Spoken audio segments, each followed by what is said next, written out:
a lot of times when guys get cut or whatever, I'll be like, yeah, you get fans like, oh, I got to sign that guy. I'm like, yeah, do you really? Do you really have to sign that guy?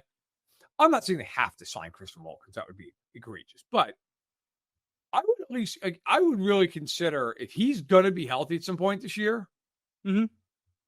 That feels like the kind of thing that A, would benefit Kansas City, and B, like, because the Raiders cut him, he'll have 10 sacks in 5 games.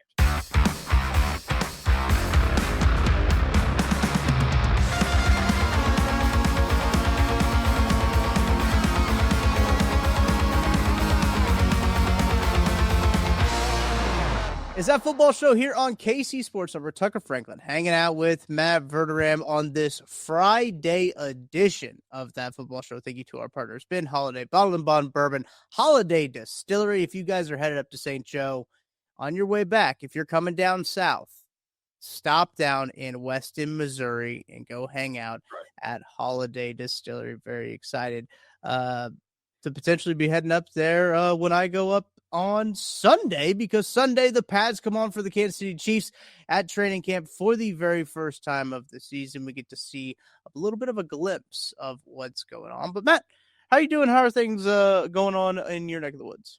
Good. It's like stepping into a sauna outside. The humidity is roughly 8,000%. But other than that, good, man. No complaints. I will say, though, I asked for everybody's prayers in this tough time because on Friday, we're recording this on a Thursday evening. On Friday, I'm going up to the lake house with the family.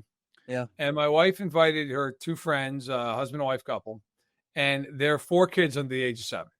Whoa. And I can't express to you how much holiday bourbon I'm going to be drinking over the course of the weekend. It's going to be the first time my kids are like, is daddy okay? Get out of the way, kids. I'm going back to the liquor cabinet. Like, 6 kids, 7 and under. Yeah. That's aggressive. I would say that I would just walk into the lake, but most of the lake is like 6 feet and under. So I could literally just walk and keep walking. You wouldn't do anything. I know there's a spot that's 12 feet, and if I could find that, I'll just slowly go under, and somebody can play taps from a dock or something. Right. But my wife's just super, and it is going to be great. I'm like, yeah, I'll check in with you Saturday about 4:00 in the afternoon. We'll see how great it is then. You know, when 2 of the kids are covered in s'mores, and 2 of the other kids are lost and we can't find them. They went in the woods. Yeah. And one of the kids is throwing up on the other kid. Be good. So yeah, thoughts and prayers are appreciated in what is a truly devastating time. Yeah, we'll send them your way for sure over here. I'll make sure that you're protected in these trying times. Speaking of trying times, how was mowing the lawn at noon yesterday for you? Yeah, that was a trying time. I tweeted out before I did it. I said, like, about to mow the lawn, pray for me. Then I responded and I said, or if you're a hater, pray that I die. And I quote tweeted it and ended up saying, bad news for the haters. I lived. But it sucked. No, it was bad. It took me about 2 hours, but I've got it to the point where I could usually mow my yard about once every week. Because of like how the heat has been and everything. But we got some pretty good rain the past week in Kansas City. And so the yard was a lot thicker than it usually is. So it took me a little bit longer to get through everything. I wasn't going to leave it all patchy. So I had to obviously go a little bit slower than I would have liked to, but it was also very warm. Didn't get sunburnt. I did wear a long sleeve shirt, like a lightly colored long sleeve shirt, just so I didn't get sunburnt. But I was drenched in sweat. I think I was the sweatiest a human being has ever been. The only upside of that is like if you're that sweaty and worn out, that's when you jump on the scale. Oh, great! Like, I should have done damn, that. down 11 pounds, killed it this week. And then take your scale and throw it out the fucking window. And I don't know. Then that's it. The thing broke. Yeah. Yeah, man. I hear you. The lawn, it usually takes me about, I'm like, I guess now I'm finally able-bodied again, but it takes like an hour and 15. Yeah. But I hadn't been able to mow the lawn in so long because I had like all these restrictions from the back surgery that I'm mowing the lawn right after we do this podcast, and it's basically a prairie. So, yeah, whatever. What are you going to do? It's going to happen one way or the other. So all my neighbors are going to be thrilled to death because they don't have to look at it anymore. It's getting long when your neighbors is like, hey man, like, do you need me to mow your lawn? I'm like, no, I got it. I just need to get medically cleared. And now, and now I have no excuse. Oh, I got to tell you, man, like one day of reasonable activity, which is yesterday, was the first day I was cleared. I was like, oh, I'm fine. This is whatever. Woke up this morning. Yeah. Oof. 4 muscles spasming. I'm like, oh my God.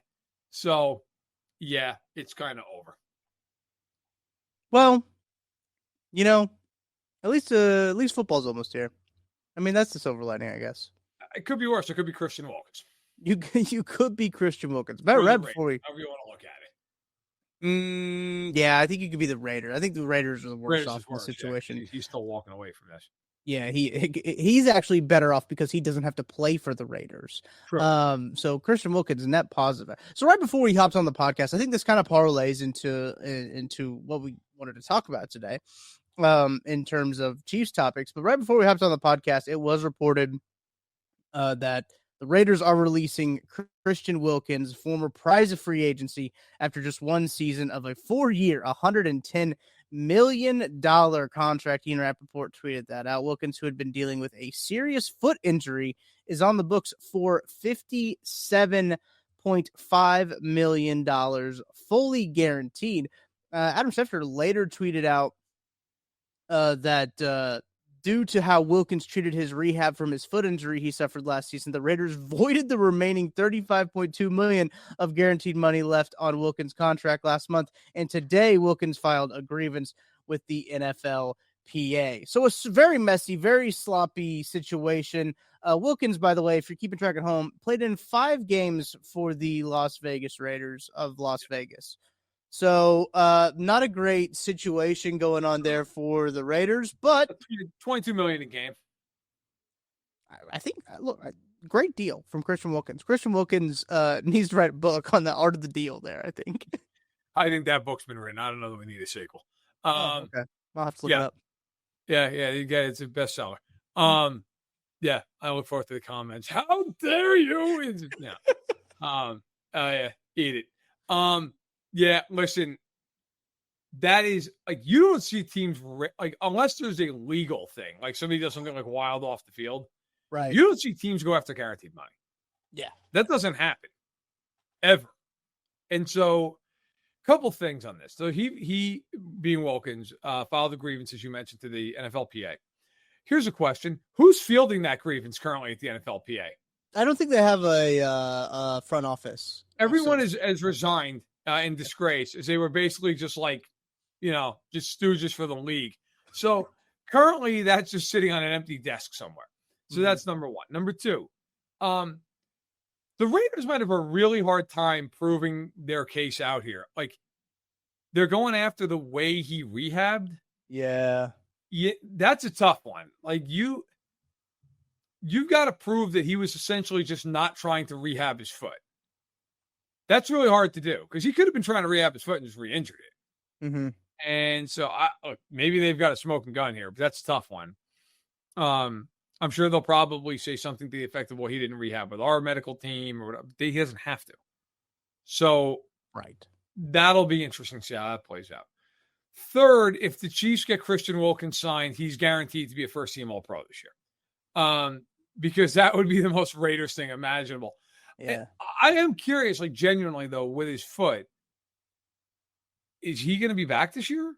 Because if he's going to be back this year, he's going to sign for nothing. Like, that's we were talking before the show, but like you said this, you're right. Like, that's going to be a vet minimum deal. Yeah. Okay, pay that guy $1 million. Like, so what? They paid Derek Nottie $1 million last year, right? Like, okay, sure. Very interesting to see how this plays out. But the Raiders, look, this is what happens when you cycle through GMs and coaches every year. And it's one guy after the next guy, after the next guy, after the next guy. And it's like you're constantly moving out what the new guy feels like is dead wood. The Raiders, man, this is a rough one. I don't know what. And by the way, like, lastly, if the NFL comes back and the NFLPA comes back and they're like, listen, you can't void all these guarantees. Yeah. What is the dead cap hit on this thing? It's going to be, I'll pull it up right now. That's going to be outrageous. Like, he signed 5 and 110, and the guarantees were significant. He got paid $57.5 million guaranteed. Yeah. Okay, so if it turns out to just be a straight cut, this is good. So post June 1, here's how this would play out for this team. Oh, the Raiders, man. The cap hit is, if he didn't get cut, his cap hit would have been $18.137 million this year. Yeah. By post June 1ing him, if this is how this shakes, the cap number jumps from 18.1 to 45.1. They eat an extra $27 million against the cap this year. But wait, there's more. In 2026, here's good news. They save $500,000. The bad news, the dead cap number is 37.1. Oh my gosh. What in God's name? Like, what? How do you, I mean, in all sincerity, they better have an ironclad case and be like, yep, we can void this whole deal. Because if they can't, I have no, that's like a Russell Wilson contract all over again. Right. Like, that's impossible for a defensive tackle. So good luck to the Raiders, who just continue to be the Raiders in every possible way. We talked about this before the show started too, but the Raiders have been awful when it comes to managing their finances because they're actively paying 4 coaches, head coaches, and 3 general managers. So like, they're not necessarily hitting it out of the park. And you mentioned the Raiders always they just seem to pull the trigger super quick on a lot of the things and try to get the next thing in here with Antonio Pierce. They had McDaniels, Rich Bisaccia. Remember when he was the interim for John Gruden there for a little bit? So I guess he, the next coach, which was Pete Carroll, right? Pete Carroll filled in for. It went from Gruden to Bisaccia to McDaniels. Yep. Pierce to Carroll. He's their 5th in the last 5 years. It's going good. Yeah, so things are going really well. A successful franchise. Yeah. So shout out to them and not knowing how to manage the books.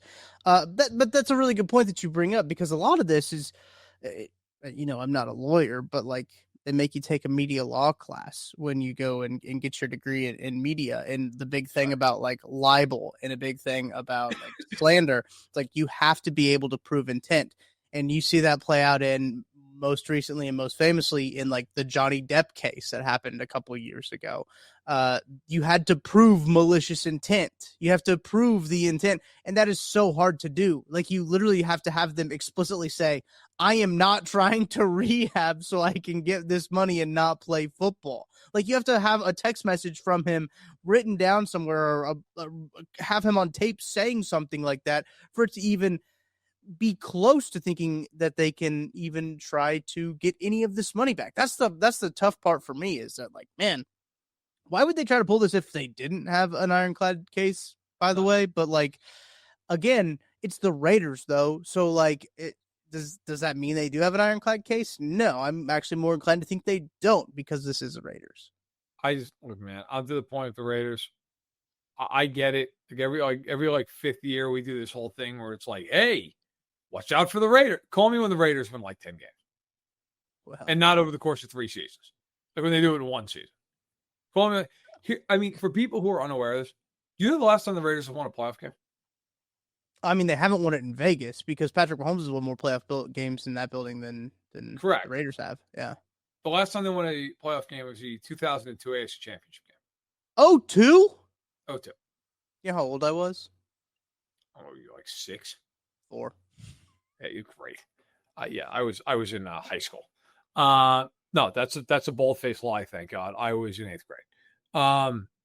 As if that's better. I didn't. No, it's better. That's way better. Sure. Next year's my 20-year high school reunion. I can't bring myself to go back because why see these people?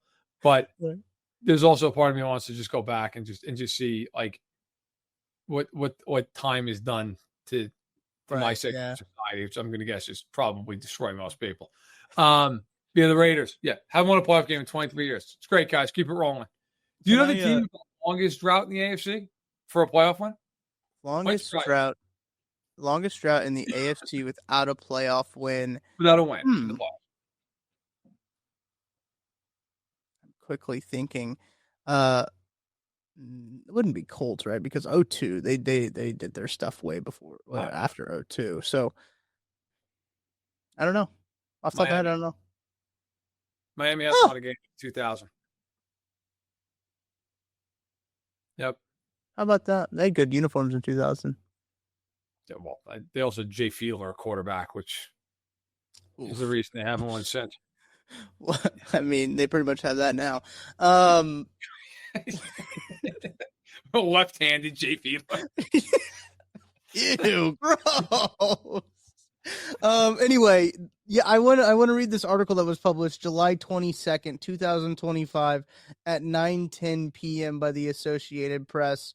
From Henderson, Nevada, Pete Carroll was excited because, well, he's Pete Carroll. He was in the Raiders media room Tuesday answering reporters' questions, but much of his mind was on the team meeting just more than an hour away. Quote, "I can't wait to kick this thing off and get rolling," end quote, Carroll said. This is familiar territory for Carroll, something he missed after a year off from coaching. Now in Vegas, he will try to revive a Raiders franchise still striving to return to its former glory before it came to a sudden halt after appearing in the Super Bowl in the 2002 season. Shout out to whoever wrote this article. That is great.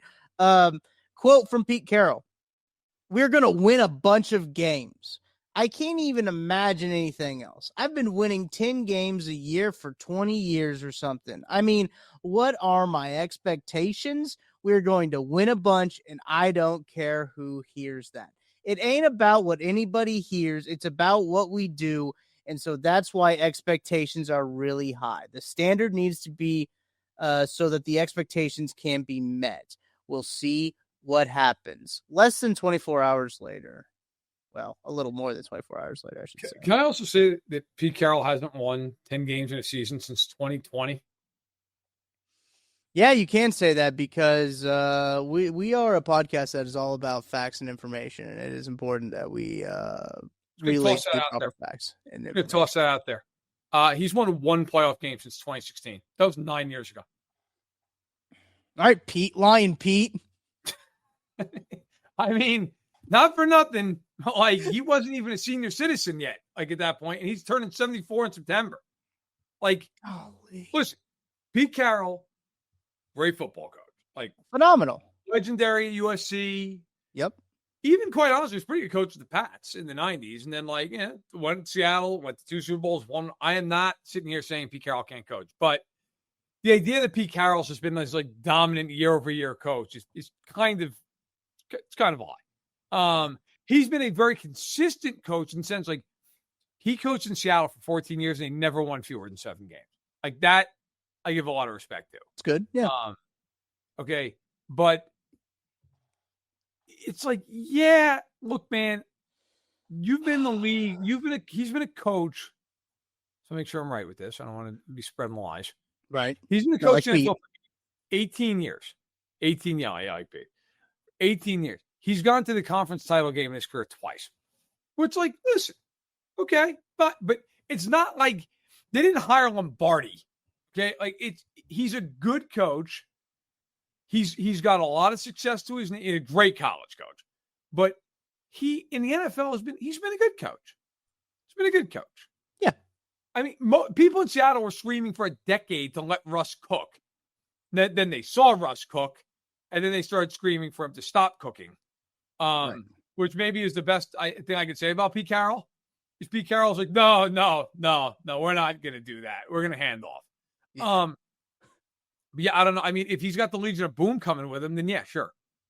If he doesn't. So this story parlays into something interesting that I think, Matt, you and I have talked about since the inception of this podcast about the Chiefs defense and the Chiefs defensive line. Is it always seems like they need another body on the defensive line. Correct. If Christian Wilkins foot is going to be, healthy for what, 8 games this year? Let's say call it 8 games. I think that is absolutely a no brainer. And you call up Christian Wilkins and say, "Hey, when can we get you to St. Joe?" By the way, and forgive me if I'm mistaken with this, but I feel like I'm pretty confident this is true. Wasn't he going to be like, if they didn't sign Chris Jones, they were going to go heavily after him? Yeah, I remember that. Yeah. Okay, so I'm not losing my mind. So you know that they like him as a player, and they were willing to Right. spend potentially $100 million on him. Yeah. I mean, look, times change. Yeah, he said injuries or anything else. I got to tell you, I call his agent up now. Hey, listen, is Christian going to be good for January? Yeah. How's that looking? How does he feel about Christmas?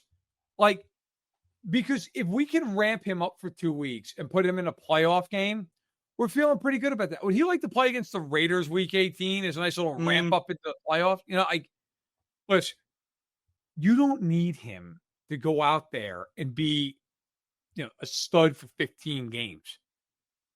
Let him let him rehab to his heart's content till Thanksgiving, and pay him the vet minimum because he's getting paid a fortune by the Raiders. Right. I'm going to tell you, a lot of times when guys get cut or whatever, I'll be like, yeah, you get fans like, oh, I got to sign that guy. I'm like, yeah, do you really? Do you really have to sign that guy?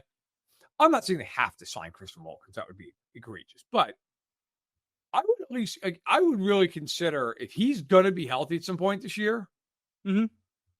That feels like the kind of thing that A, would benefit Kansas City, and B, like, because the Raiders cut him, he'll have 10 sacks in 5 games. I think Brett Veach's pitch is pretty simple. Hey, you can be on a championship caliber team and you can play your old team that just kind of fucked you over twice a year. And look, if you want to get 14 sacks against those guys in 2 games, we got just a spot for you right next to Chris Jones. That's a pretty simple pitch. And I think if you're Christian Wilkins and you're hearing that and be like, oh, yeah, that's a really good idea. I'll go sign with their biggest rival if you really do want to get back at him, right? Like if that's kind of what he's a little bit of vindictive, if he's in a vindictive mood, I guess, after all of this. Yes. I think that, we talked about all different kinds of defensive tackle options as free agency for the team because they do need another body. Like, shout out Big Mike Pennell for being out there and being the one right now, the one tech and the number one option outside of Chris Jones for defensive tackle. But man, I would like a little bit more juice in Big Mike Pennell. I know that Mike Pennell's had some good games, had some nice showings. I know Omar Norman Lott's coming on pretty strong. Nate Taylor spoke very highly of him, saying people in the building are very excited what they've seen on tape for him so far in shorts. But Christian Wilkins, that's like a whole nother ballgame. If you add Christian Wilkins to Omar Norman Lott and Mike Pennell on top of that rotation you got going on there is pretty nice. And you'd feel pretty darn good about the Chiefs' situation at defensive tackle. Plus, think about the cap space too. They had like $20 million before the George extensions. None of the sites as of now have like updated it with like all the numbers and everything. There's still a little bit of a question on like cap hits for everything. So we can safely let's safely guesstimate like $15 million in cap space for this year. That's plenty to get the job done. Yes, it is. Like, if you're looking at the Chiefs right now, best guess we have in terms of their cap space, because like you said, we don't know everything with Carl Loftus, is they're sitting on about $20 million even right now. Yeah. By the way, and I'm not trying to go back to the Raiders. Did you see the statement they put out? God, no, I didn't. Just hilarious. We have decided that it is in the best interest of the organization to move on from Christian Wilkins, and he has been informed of his release from the team. This franchise has a commitment to excellence on and off the field. With no clear path or plan for future return to play from Christian, this transaction is necessary for the entire organization to move forward and prepare for the new season. A couple things. That commitment to excellence. When are they planning on enacting that? Would they like to do it in the next 25 years? Maybe, because the last 25 years, not so much. Right. And then with no clear path or plan for future return to play from Christian. So, like, this begs the question: did they sit down with him and say, "Hey, Christian, how's it going?" He's like, "I don't know, not feeling it. It's not going to play anymore." Like 3 days ago, there was a video of him on Twitter in the Raiders weight room dancing around without his boot on. Yeah. The hell happened? The Raiders just find these situations, man. Like, remember years ago with Antonio Brown? They brought him in. Remember that whole thing? He spray painted his helmet because he didn't want to have a new helmet that like was congruent with league rules. And then he called Mike Mayock a cracker. He did, and then he also cryogenically froze his foot. Remember that? Yeah, that's right. That was like 2 months. Like all that happened. I didn't think it was that. It was a span. Yeah, it was a span of like a couple of weeks. Did they get him to camp? Did they get him to training camp? Yeah, that's when he called Mayock a cracker. And then okay. Yeah, that's when they cut him. And then the Pats signed, and everybody was like, "Oh my god!" And he lasted like 13 days. The Pats. Yeah. Then he went to Tampa Bay and left in the middle of the game. Yeah. You got a ring out of it though. It's unfortunate, but he did. We've talked a lot about Antonio Brown on this podcast, but like, he is kind of insane, and I think he is actually going through an active. He is insane, yes, and he's going through like active court proceedings for like, attempted murder. He's not a good person, by a lot of things that have come out over the years. But holy hell, man, could he catch a football? He was an unbelievable player. To have those first 4-ish, 5-ish, maybe even 6-ish years. Oh Lord, he was unstoppable. If you had him on your fantasy football team, you were eating. I gotta tell you, I just the Raiders, man. I don't know what we're doing. And now, I mean, Wilkins would be interesting, but let's we could talk Omar Norman a lot.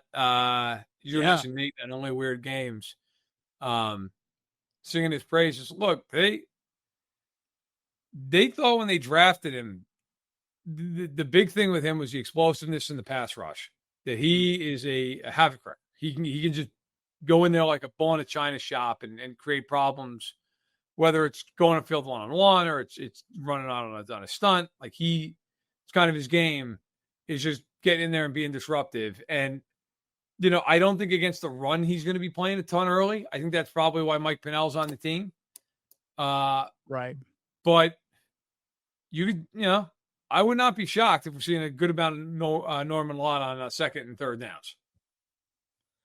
It'd be interesting, and that's kind of how he was used in college at Tennessee, which it's really weird for a second-round pick to not have a ton of snaps, but not because he wasn't healthy. It's because he was like a package player for the defense of like, oh, it's third down, you need a sack, okay, throw Omar in and have him rush from the inside and have him late in this drive. A lot of it came late in drives too. A lot of his sacks did, where he was able to just be fresh. And look, if that's his role, that's great. Like if he can come in and be a force from the inside on third downs, I think that's awesome.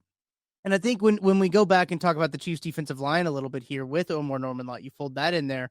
You throw Charles Omenihu as the third down edge rusher out. Mike Dana's been getting a lot of first team reps. I know to the much chagrin of a lot of people that Mike Dana's still getting first team reps because they want to see Omenihu out there.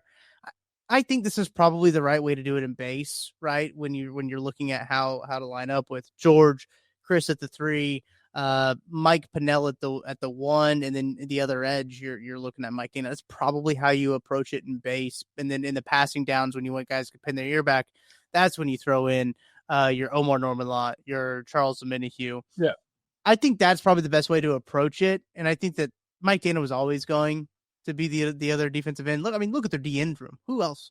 Outside of Charles, but Charles is older. He's coming off of injuries. I know he wants to prove himself a lot, but I think it makes the most logical sense when you're looking at the construction of that D line room that they throw that line out there first. They're also going to, let's be honest, the two guys that are going to be consistent on that line are Karlaftis and Jones. Yeah. And after that, it's going to be a million different combinations. It's going to be a Menahu outside and inside. It's going to be Dana outside and inside. You're going to get some FAU here and there. You're going to it's just, right. Yeah. See if Jalot can work his way into 20% of the snaps or whatever it is, point, right? Yeah.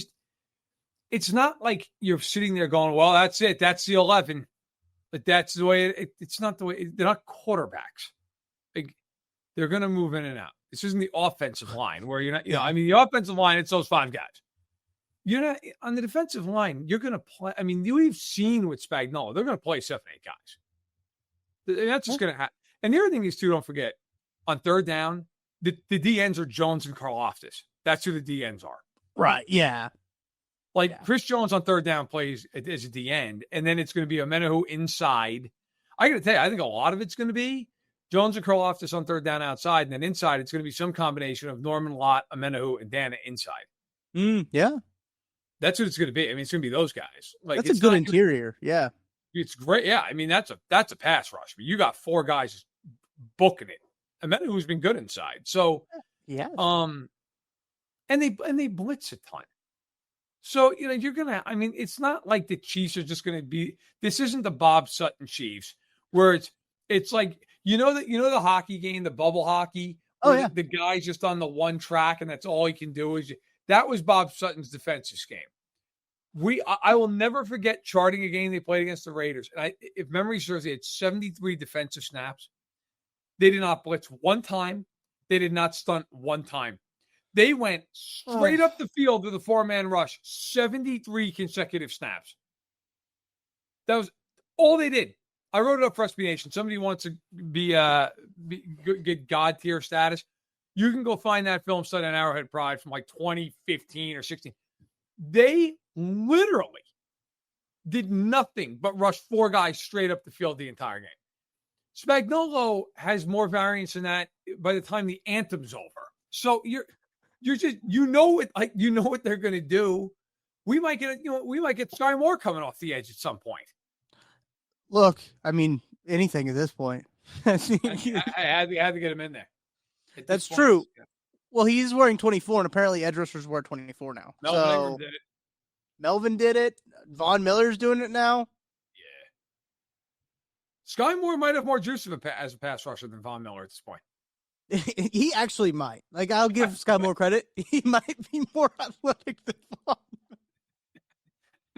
I mean, Von Miller. I got to based on watching Von Miller last year, it might take a good 3 minutes to turn the corner. Let's just say that the Bills were hoping he was going to get suspended more. I don't think the Bills were exactly like ready to appeal when that came. It was like, hold on a minute. Look, there is some tape. I got to tell you, in related news, watching Joey Bosa down the stretch, the same similar takeaway. Yeah, not exactly turning and burning around the edge there. It's like watching a car try to turn on 2 flats. That's a pretty accurate. You know what? That's a great comp. It might turn, but it's gonna take a while, and you're probably not accelerating out of that turn very well. It's not getting much done. Getting much done. So yeah, so there it is. God damn it. Sorry, I just saw that Ian Rappaport tweeted official, quote tweeting the statement from the Raiders, and nothing grinds my gears more. You're gonna get a rant from here. When Ian Rappaport thinks that he's being Mr. Funny, Mr. Congeniality by tweeting officially official on team accounts. I have muted the phrase officially official because it is the dumbest thing that people will do. We'll just quote it. Just retweet it, Ian. We know it's official. You'll say officially official. That's an awful phrase too. God, it fires me up. Getting that extra little bit of interaction. Yeah, good for Ian. Yeah, that's exactly what he needs. A little extra more Elon bucks to go into his direct deposit, I guess. You think he monetizes that, right? His account's definitely monetized, right? Dude, it should be. It has to. Like that's a huge missed opportunity if it's not. Dude, my account's monetized because I made $41 last month. Boom. That's crazy. Yeah, why if they're just going to hand me $100 a month to do nothing, that's cool. Yeah, I'm not going to not do it. Like at first, like when Twitter started doing that, it was like $8 a month. People were like, "Oh, what a bunch of idiots!" And I was like, "Wait a minute, who's the idiot here? They're going to pay me more than $8 a month, right? Correct. You guys, you got it. So yeah, I mean."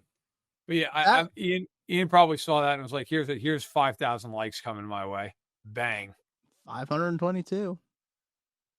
I hate it when he does that. He's like the only big one that does it. I mean, because I got tweet notifications on for all the big dogs, right? So I don't miss anything. And when I get the notification, Ian Rapport tweets official, I want to throw my phone through the drywall.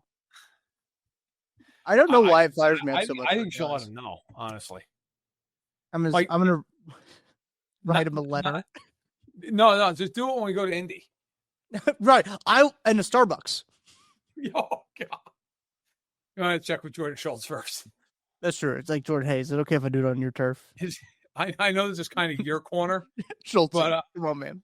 Maybe you want me to do it like a Chipotle instead? Yeah, it's true. Steak and Shake? You wouldn't catch Ian dead in a Steak and Shake. No, I feel Chipotle's more like, you just got to take like a thing of guac and just hawk it across the room. Just wail it. Gosh. Yeah, I mean, it's official. You're covered in guac, and then just run out the door. Officially, you're a bozo. Speaking of, we got Bozo of the Week coming up, and Beef of the Week. We do have to get to that. Anything else from Chiefs camp so far that you want to talk about? I feel like we've been pretty heavy on the offense. Did we talk a little bit about Christian or not? Yeah, no, Christian. I almost said Christian Wilkins, but Christian Fulton's injury. Are you concerned about that at all? No, not yet. I mean, we get to like mid-August or something, then sure, but not right now. No, I mean, the only takeaway to this point is Josh Simmons. His feet look pretty good. And get the gold jacket ready. We were fucking wrong, dude. I mean, that guy's like the second coming of Trent Williams and Willie Roaf put together. Hey, God bless him. Good for him. Great. I mean, Tyquan Thornton looks like Jerry Rice. That's kind of true. The main takeaway. Yeah. Former second-round pick of the Patriots who was cast aside like he couldn't play at all. And now suddenly it looks like he can like maybe play. Although I would really, really, really tell people to like temper your excitement. I will say though that Patriots organization was not in the best of spots. They were not good. Left. Yeah, so maybe he was misused. I don't know. I mean, people are gonna try to spin zone that, but like, yeah, I think Nate said on Only Weird Games. I keep referencing that show, but Nate said that he's been used primarily outside. He's been an outside receiver for the team. So, it appears that way. Nate would certainly know he's been in camp. He was drafted 50th overall in the 2022 draft, 4 spots ahead of Sky Moore. No way. And there was a receiver taken in between those two guys, George Pickens. George Pickens, yeah, I knew that one. I knew the George Pickens one. So, yeah, here I traded back too, by the way, for Sky Moore. Yeah, dude, this is like Tyquan Thornton was taken 50th. Right. Cam Jurgens, All-Pro center. Excuse me, Pro Bowl center. All-Pro? Pro Bowl. Pro Bowl. I think it's Pro Bowl, yeah. Star center, taken 51st. Pickens, 52nd. Alec Pierce, pretty good receiver. 53rd to the Colts. Sky Moore. Followed up by Pro Bowl tight end Trey McBride at 55. No way. Veach was like, this is the greatest draft of all time, but just to keep everybody honest. I appreciate Brett for doing that, right? I appreciate Brett for keeping us honest and say like, hey, they all can't be home runs. You got to hit some. What? You got to ground out to the pitcher every now and again. They did, and then they took Brian Cook at 62, which has been fine. Although the next 2 picks were James Cook and Nick Bonino. He's probably the worst. Brian Cook is good, so you can't that's true. Can't kill that pick. That pick has worked out. It's been fine. We're gonna have a conversation about the Chiefs running back room at some point because it is hot ass. It's not gonna remind you of the halcyon days of Holmes and Larry Johnson. Yeah, I saw Brashard Smith get beat up by a football today, and got up on him quick, man. It snuck up on him. I mean, you better hope Pacheco's back and healthy because he's not doing a lot of throwing the football. Yeah, yeah, and that's the thing, dude. Have you seen the videos of Isaiah Pacheco's route running? Well, I mean, listen, they're not paying him to be Stephen Largent out there. Okay. Matt Jones. Yeah, listen, just go out there and run the ball effectively, and it's fine. Yeah, I mean, he was doing those like funky little training things, if you remember, his like big jab steps and everything, and you can see that training is translating to the field, which for better or for worse. It is what it is. Their running backs are not exactly dynamic. Let's put it that way. No, they got a guy who hasn't played a football game in a year. They got a guy they signed off his couch in week 2. They have a guy coming back from a broken leg, and they have a second-year guy who can't hold on to the football and a rookie. Other than that, it's good. Other than all that, it's worked out real well. It's going to be good. It's going to be the first. It's the Cleveland Browns quarterback situation in running back. It's just like, 100% is. It 100% is. Hey, who the hell knows who's going to carry the ball? Maybe this will get Andy. Maybe this will get Andy away from being a coward. Like, well, you don't have really anybody to end it. Chuck that thing down the field. Yeah. So, well, as it turns out, our best running play is handing off to Xavier Worthy on the jet sweep. So, yes, it's we are looking to go deep down the field consistently. Yeah. It's brutal. If Pacheco comes back and he's decent, all right. But if it's not that, it's a whole lot of like Kareem Hunt for 3 yards. Last thing before we hit the break, are you worried about the cornerback room? I know I said you're about Christian Fulton. Because they've got Watson and McDuffie. So like you're starting out at a pretty good spot. McDuffie might be the best corner in football, and then Watson was really good last year before he got hurt. Yeah, I mean, look, man, if Connor's in the slot, then yeah, because like he can't play as a slot corner, but right. If even Fulton didn't exist, and you said to me it's going to be McDuffie in the slot, and it's going to be, whatever, Watson outside, and then like Joshua Williams and Noel Williams outside. But you know what? They'll shade a safety over there and be fine. It's not, not so. And Fulton is there, and he does exist. So, no, I would say no. I'm not. I'm really not worried about that. Good. All right, I think it's time for our break. We kind of went a little bit long before our first break, but the Raiders are being the Raiders. It's really the Raiders' fault this break comes so late. A lot of time to cover how bad the Raiders are.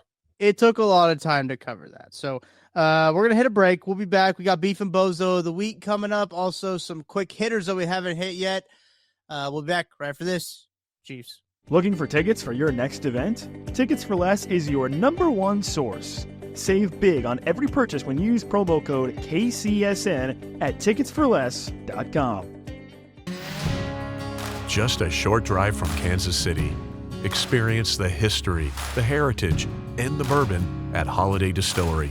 Tour Missouri's oldest distillery, where real Missouri bourbon is made the old-fashioned way. Walk the grounds, taste the tradition, and take home a bottle of something special. Make the trip, sip the story. Holiday Distillery, Weston, Missouri. Book your tour at holidaydistillery.com. Success in real estate takes more than vision. It takes the right financial partner. When someone takes something rundown and turns it into something great, that's called a comeback story, like Brain Group. They take distressed properties here in KC, completely rework them, and then turn them into valuable real estate. But that kind of work needs the right bank behind it. Enter Emprise Bank. They're not about cookie-cutter loans. They saw Brain Group's vision, backed them, and now they're making big moves in Kansas City real estate. Talk about your partner in possible. Emprise doesn't do one-size-fits-all financing. They invest in potential and back growth. Visit emprisebank.com/KC to learn more. Emprise Bank, member FDIC, equal housing lender. Folks, there's nothing that beats relaxing on a hot summer day and watching some baseball. And there's no simpler way to get in on the action than by downloading the Pick 6 app from DraftKings. It's crazy simple. Just pick more or less on the stats for 2 or more of your favorite players, and boom, you're in the mix for big cash prizes. And the best part, Pick 6 is available right here in Missouri. Don't miss out on the fun. Don't settle for a smaller payout. Switch to Pick 6, and right now, new customers can get $25 in bonus picks with their first deposit of $5. Here's what you got to do. Download the DraftKings Pick 6 app now and use code KCSN. That's code KCSN for new customers to get $25 in bonus picks with their first deposit of $5.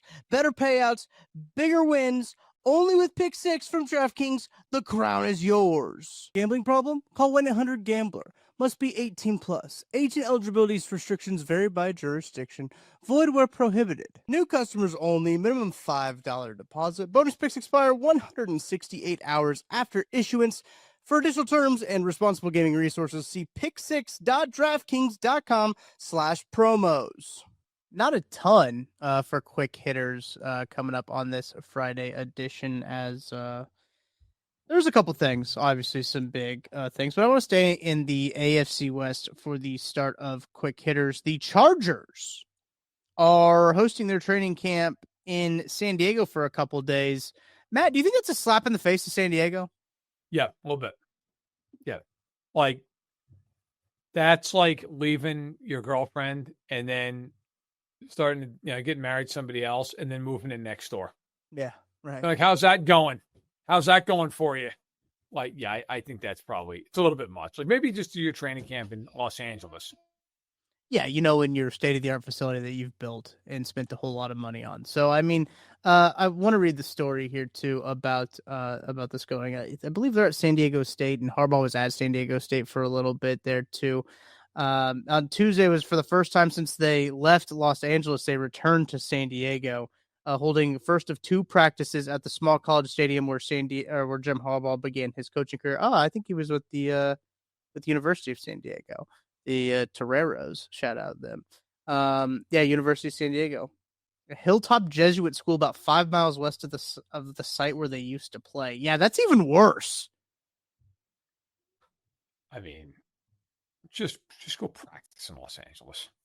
I don't care where you started your career. Like, just leave San Diego out of it. Poor city. I feel bad for San Diego. They deserve way better with the Chargers. It's too bad. Okay, so we talked about on Wednesday's podcast, Tyrann Mathieu retiring. Andy Reid talked about that at the podium about Andy Reid, or about Tyrann Mathieu's retirement and kind of what he meant to the franchise. But New Orleans responded by signing Julian Blackmon as their safety replacement. I don't know if did you see the interview that Tyrann Mathieu did with Kay Adams? It was a very good interview. I want to see it, but I have not seen it yet.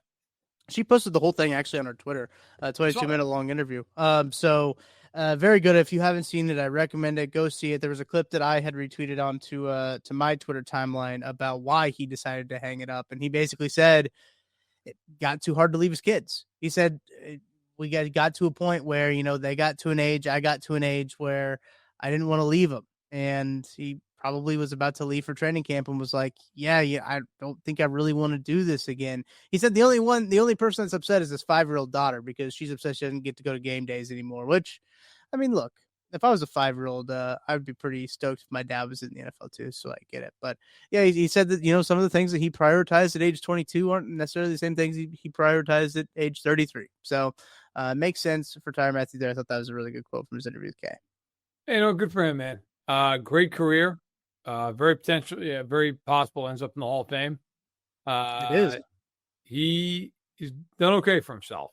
He's a very smart guy. I'm sure, not to get in his business, I'm sure he's managed his money just based on his, just how well put together his life seems to be. So, and also too, let's be real. That guy ever wants to go into media, he's not going to have a problem doing it. No, he's good. He's great behind the mic. He'd be awesome.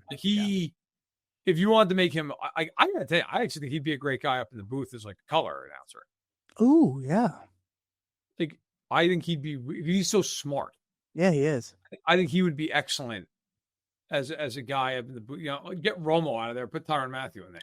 Well, right. Yeah, I think for color commentators, it always is going to be helpful when you get the guy that is just leaving, who is fresh leaving. Familiar with the way the game's being played right now. Correct. And so, that's why Tony Romo was so good, is because he was just studying all these defenses and all these teams. And you're like, oh, that's how he knows that everything's happening. He was also really good because at that point, not everybody was the best football player who's ever played a football game. That development was stunning. How is this happening? No one's bad. That is one thing I'll give Collinsworth credit. I don't care what anybody says. Collinsworth absolutely will sit there and gas somebody up to the hill. Like, and he does it with Mahomes. Like, let's just be honest. Yeah, he does. He also will rip the daylights out of somebody if they don't play well. And I appreciate that as a viewer. Aikman does the same thing, by the way. Like, I think Troy Aikman does a nice job. I know, Briscoe set off a firestorm with Troy Aikman years ago. But I'm Team Aikman on that with Briscoe. Not really. I got to ride a Briscoe, but very unwillingly. But listen, you know what? Give Tyrann Mathieu credit. Spending more time with his kids. I got to tell you, he's trying to find time. He's trying to find ways to spend time with his kids. I'm trying to find time to spend less time with my kids. Yeah. And yet, here we are. I mean, if I can play safety for the Saints, I'll head over there and go 2-15. The real thing is that team in practice. It's like, I got to tell you, I'm good. I don't need to see Tyler Shuck out here throwing the ball and killing. I've seen enough. I'm all set. Their quarterback room is also hilarious too because they have Spencer Rattler, they have Jake Hayner. Yeah, insane. Okay, this is a new segment that we're gonna be calling because it seems to reoccur every single episode where I get mad at uniforms and look, the Browns released an alternate uniform called let me double check this. I want to make sure I get this right. Yes. Alpha Dog. It's all brown. It's an all brown helmet. It's an all brown jersey. It's all brown pants. It sucks. They also did it in partnership with Dude Wipes, which is fitting. And I also think the guy that fell off the dock did it on purpose and that was staged. I think that guy who fell off the dock had the right idea. Fair. Also fair. Yeah. The only regret that guy probably has is that he had to see that uniform before he went into the league. Yeah. Ugh, gross. That team just like what do we do? Who the hell asked for this? Yeah, like their white helmet too. Like that's stupid. Like, here's an idea. Win a fucking game. Do it in any fucking color scheme you can find. Yeah. Wear lime green and pink. Win a game. And like not for nothing. You want an alternate logo? Put that little elf thing you've got, or like the bulldog. Put that on a normal looking Browns helmet. And the only thing the Browns have going for them is they have pretty nice classic uniforms. And then the Browns are like, you know what? How about this? The ugliest thing you've ever seen. So not only do we suck, but we're going to suck while looking like crap. Really, just a real middle finger to the fans. Like one finger has been up since they became a franchise again. Right. This time, though, they raised the other finger and was like, here it is, the old double bird in July. Awesome. Come on out and watch one of our 4 quarterbacks not play well. Do you remember when the like Baker Mayfield era Browns uniforms that were just like they tried like a rebrand? I say rebrand. Yeah, it said like Cleveland across the front of it, and then they had like yes, bad, so bad. Whoever designed that uniform should be put to death. That reminds me of the Jags uniforms that they tried to do with it, and they had like the Jags like shield on the chest.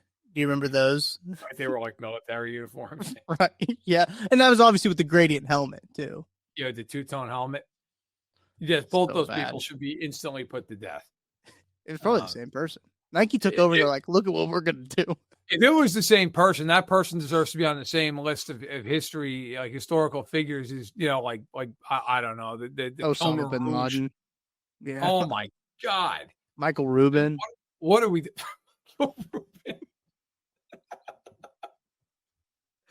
Not getting this show sponsored by Fanatics. Say that. We are not. That ship sailed a long time ago, Matt. I don't know. I don't know. Rouge, Bin Laden, and then apparently Fanatics. Yep. I mean, but those uniforms, my God. You know what kills me too? How hard is this to design a decent looking NFL uniform? I mean, I think it's like pretty easy. I'm about as far as it gets from a designer. How hard is this? Yeah. It's not like they're an expansion team. Like you're working off of what they already have. Like this isn't that difficult. Apparently very difficult. Yeah, the Packers made it look even harder, even tougher with their 1923 throwbacks. On my rant on Wednesday's episode, I said you don't need to wear a jersey from 1930, which is what the Steelers are doing. They're wearing a jersey from 1930. And the Packers said, oh yeah, what about 1920s? And they're doing a look that actually, fun fact, man, I don't know if you know this. University of Illinois actually did a leather helmet, I believe, last year. Same look. So they're basically ripping off the University of Illinois, and they are now blue and gold with the ugliest, what do you call that? Tan? Brown? It's trying to be leather, I think, Brown, but yes. I don't know. it's gross. We don't need this, guys. Like, we've lost the point. I already got upset about uniforms. You guys know where I stand on this, but this one is just like, it's bad. I know some people were like, "Oh yeah, but the fake leather helmet's cool." No, it's not. Yeah, I'm with you. You're the Green Bay Packers.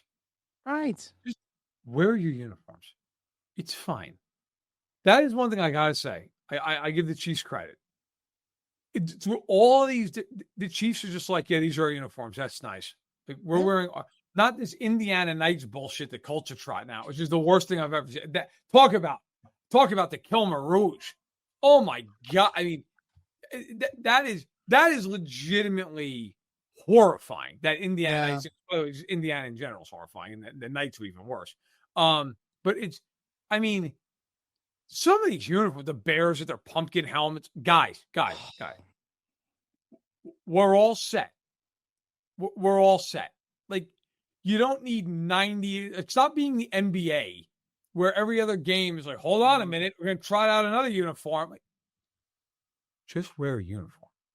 It's fine. Okay? Yeah. Fine. It really is. You want to have one alternate? Cool. I'm fine with that. That's enough. Maybe not. It's like the Chargers. Everybody's, well, they got the nice uniforms. Yes, until they had 9 different uniform combinations. Now it's like, all right, guys, you're Oregon, except you don't win anything. Right. You're crappy Oregon. You're Oregon State. Stop it. Speaking of the Chargers, they released their uniform schedule today. Geez, you need one. Yeah. To be able to keep up with it. It's like, well, week 9, we're wearing some other thing we're going to lose in. How do the players keep up with it? I don't know, because they're going to show up. Someone's going to show up and bring the wrong pants. I mean, they're wearing the navies I think twice. They're wearing the piss uniforms twice, I think. Yeah. Oh my gosh, they did it. They have it for the Hall of Fame game. They're putting down out the uniform combination, white on powder blue. Great, thank God. Now I know what I'm not going to watch them in. Gold on gold against the Colts. Golly, that's insulting. Navy on Navy against the Vikings, though, the next week is not bad. Also, go back. We'll even put a bow on this, like me ranting about uniforms segment here. The Alpha Dog uniforms will be worn 4 times in 2025. That's kind of Haslam should be brought up on charges. Aggressive, yes. Green Bay has not announced when they're going to be wearing those uniforms. Good. Maybe they won't. Maybe society will pressure them. Maybe bullying will work in this instance. By the way, fun little fact here before we do Beef and Bozo of the Week. Yeah. It was in the early 90s. It was 91.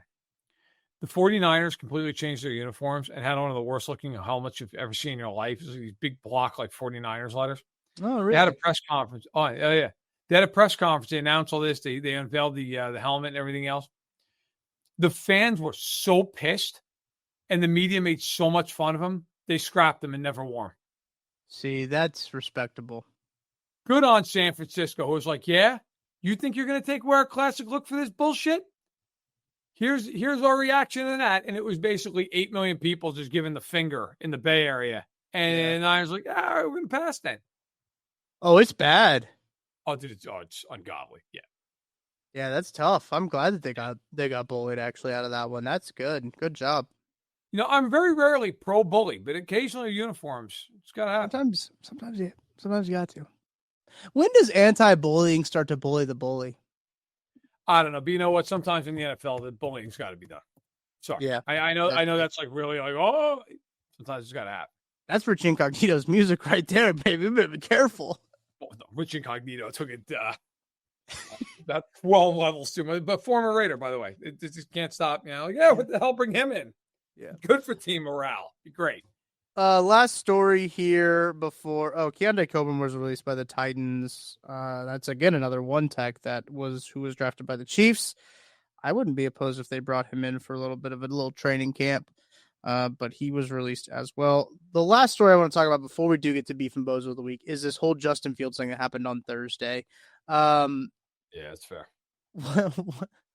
how this story developed is like quite infuriating. If you don't know, Justin Fields was carted off with a quote unquote lower leg injury. Correct. When I saw that tweet, I was like, "Oh no, Justin Fields is cooked. He tore his ACL, lower leg injury. Yeah, I mean that's an ACL off on a cart. Yeah, that's an ACL. He's done. Maybe Achilles, right? Like nothing His good career comes. is in jeopardy. Nothing good comes from lower leg. And then it comes out when Aaron Glenn gets to the podium that he got his foot stepped on and he had a toe injury. And you're like, okay, toe injury, man. I mean, big toe injuries, those can kind of be tough. Oh, not a big toe. It's not actually broken either. He's fine. He's gonna be out for like an hour. He was out for the walkthrough. Yeah, I don't look. I'll be brief with this one. Some of the people in our industry, hey guys, stop like engagement farming Yes. to death, and just tweet that the guy rode up on the front of the cart. Yeah. It's fine. It's fine. I promise you. Like your career is not going to go under because you didn't get that extra like 100 retweets. You'll be all right. Like Justin Fields limped off the field. He is being attended to. He rode off in the front of the cart. Mm-hmm. Fine. Instead of Justin Fields has limped off the battlefield carrying his severed leg behind him. He was put in the back of the cart. His career might be over. More updates to follow after. He's fine. He's fine. And by the way, this used to drive me nuts with the Chiefs. Like when somebody would like go down and they'd be always getting carted off. And it's like, if you've ever been to St. Joe's, like, yeah, of course he's being carted off. He's got to walk up K2 to get back to the facility. Like, yes, they're carting him off.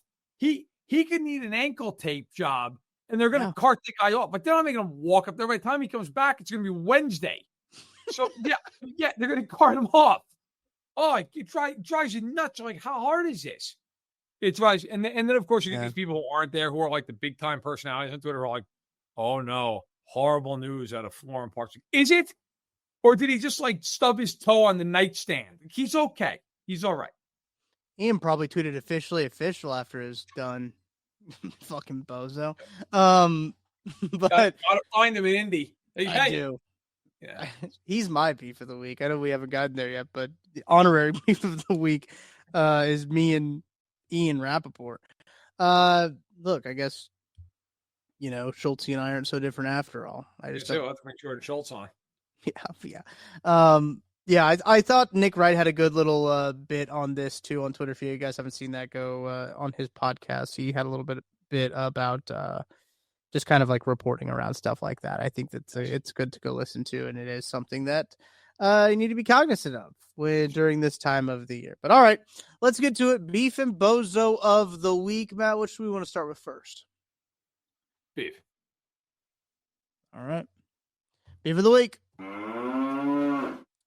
Our beef of the week is from Steven from Fort Collins, Colorado. Thank you, Steven. I will say off the jump, you did submit this as a bozo, but we're pivoting it to a beef of the week because it is more of a beef. It is more of a beef. You guys will understand when I read it, but it is more of a beef, and we always reserve the right to do that. Okay, here we go. Steven says, first off, love the pod. Thank you, Steven. Thank you for listening to the pod. From all the way in Fort Collins, Colorado. Beautiful Fort Collins, by the way. Go Colorado State. I want to shout out my HOA. Last spring and summer, I didn't use a blade edger to do my lawn. Just a mower and a string trimmer. Our yard is tiny. The very last week before the grass goes dormant, they slammed me for a fine for not edging my lawn. Hey, yo. Meanwhile, my next door neighbor has actually never mowed his lawn in the near 2 years of me living at my current house, and there's weeds everywhere. But he works for the city, so our HOA leaves him alone. Also, I haven't edged my lawn all year, and my HOA hasn't said a word to me. Long story short, HOAs suck. That's our beef of the week, Matt. I don't live in an HOA, and I'm glad I don't. I don't either, but I did. When I lived in Chicago, my wife and I lived in a town-owned. It's like a condo, I guess, but we had an HOA. Yeah. And we would have these meetings. And I'm just going to say, there was a whole bunch of the elderly in the meeting just being like, we got to make sure of that. And I'm like, we got to make sure of shit. We live in Chicago in a 3-story building. Like, we're not mowing anything. It's like, well, we got to make sure the landing of the building's clean.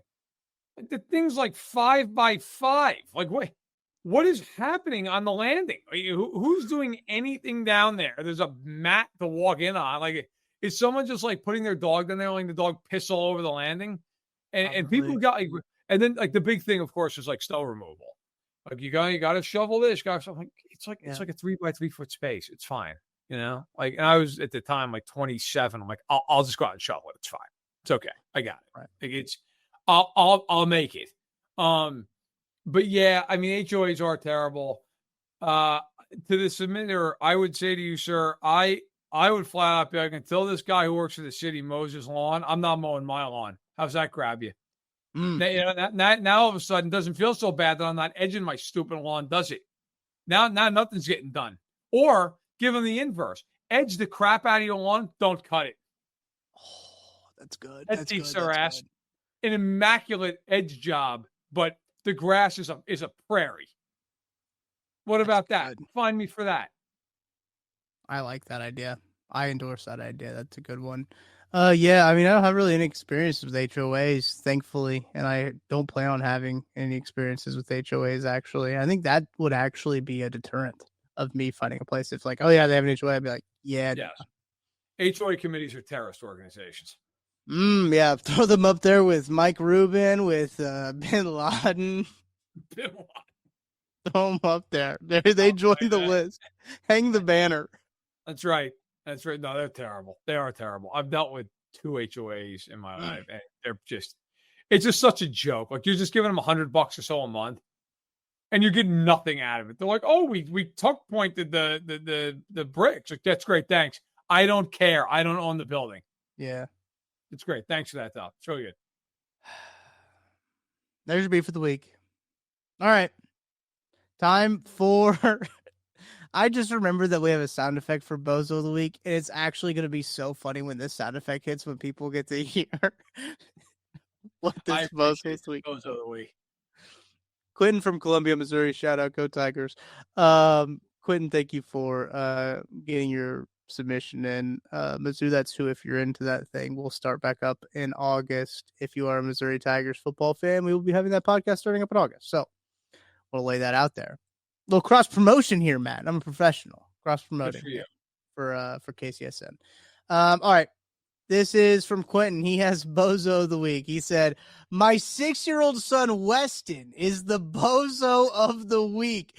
Decided to wake up before everyone in the house and leave on his own to go visit his girlfriend in our neighborhood. Hey, Weston, you get a big fat one of these. Oh, brother, this guy stinks. Welcome to the real world, son. Yeah. Yeah. Hey, man, I've been there. I woke up a couple of years ago, and my wife and I could not find our, at the time, 4-year-old daughter. Oh, no. Who were like, where the hell is Maisie? She was outside just riding her bike up and down the sidewalk in front of the house, yelling hooray, just going back and forth on a tricycle. Yeah. Thankfully our neighbor was like watching her. It was 7:30 a.m. and he was awake, and we had not been, and we all are really well with him, but I detected a hint of disgust. Which is fair. But yeah, I've been there. Yeah, that definitely, my kid at that point would have been Bozo of the Week. So shout out to you for not playing favorites, being like, you know what? He's my kid. I love him. That doesn't mean he's not a bozo. Okay. There's nothing wrong with calling your kid a bozo. So I appreciate the fact that you called your son out. I hope you told him he was a bozo. You know, he's got to know it.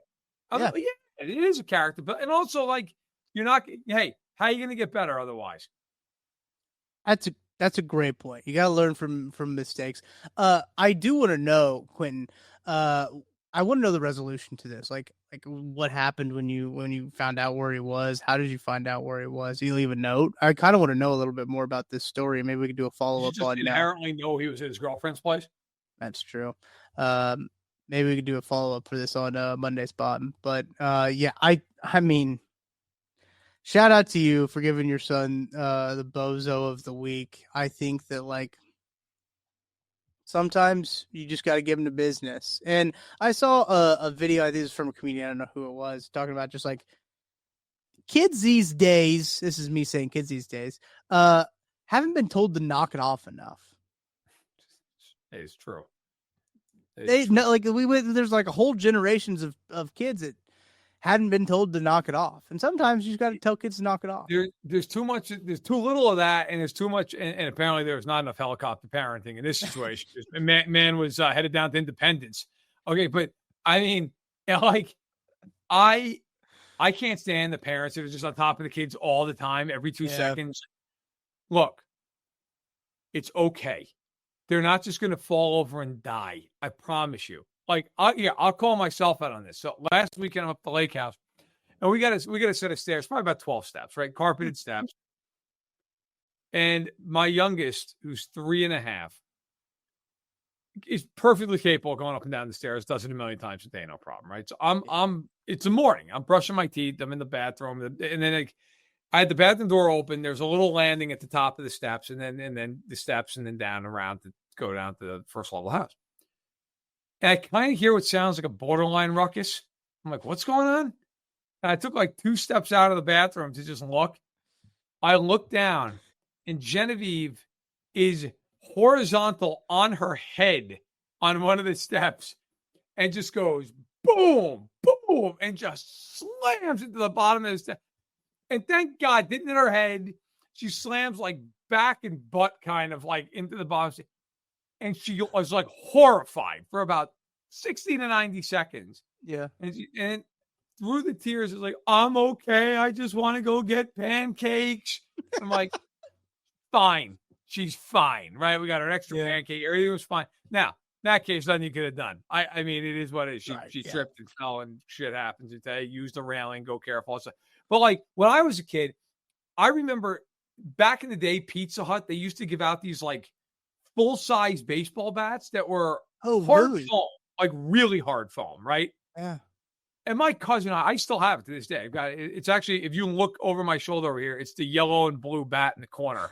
It's a Ken Griffey Jr. bat. Yeah. And my cousin and I used to play wiffle ball all the time in the street. Oh, okay. One time, I didn't know he was behind me, and I'm taking some practice swings. Come through with the follow through, drilled him in the face. Did a double vision for like 3 days. Didn't care. It was like, he's all right. Like, didn't go to the hospital, didn't go to the doctor. Right. It was fine. He sucked playing football for a few days, but like, it was all right. That was the end of it. No, it's too much, but maybe invest on an extra lock on the door there. Can't be having him get out of pocket, Yeah. He should be sneaking out to see his girlfriend 10 years from now. Not yet. Yeah. I mean, 6, a little young for that. Who am I to judge, right? Who am I to cast first stone? Don't want to shade his game, but no. Yeah. Not at all. I think that this means you got to be extra diligent when he gets older. If he's already doing this at 6, yeah, you might be in for a handful. Man's ready to step out. He is. So Weston, one more time, buddy. Oh, brother, this guy stinks. Bozo of the week, 6-year-old Weston. Welcome to That Football Show, everybody. Where you might be a terrorist or a 6-year-old bozo or just the Raiders. I don't know where they fall in that power ranking, but here we are. That's right. That's really a fine way to end the show. That is a fine way to end the show.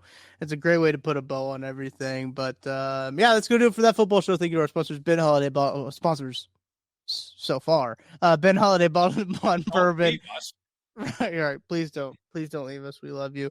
And Holiday Distillery. Go check them out if you are on the way up to St. Joe. They are just a quick little pit stop away from Missouri Western State University. I will be up at camp on Sunday. So if you guys are going to be up at camp on Sunday, I'll be there. First day of pads. Pads come on Sunday. Andy Reid did confirm that. Pads will be popping. Vibes will be high. It's going to be a hot one. So come hang out with me up there in St. Joe's so we can watch a little bit of practice there and hang out as well. So that's going to do it for Matt Verderame. I'm Tucker Franklin. We'll be back on Monday. We're going to do our switch. We're going to be back on Monday. We're going to be going Mondays and Fridays now. That'll be our regular season schedule as well. Plan is Mondays, we're going to be doing like recaps of like the week that was, full slate of games. And then on Fridays, we're doing previews of games coming up. That's kind of how we thought what could best suit you guys here on That Football Show. So once again, appreciate you guys joining us. Make sure to hit that like button, hit the subscribe button, hit the like so you're not a terrorist. That's going to do it for the football show. We'll talk to you guys on Monday.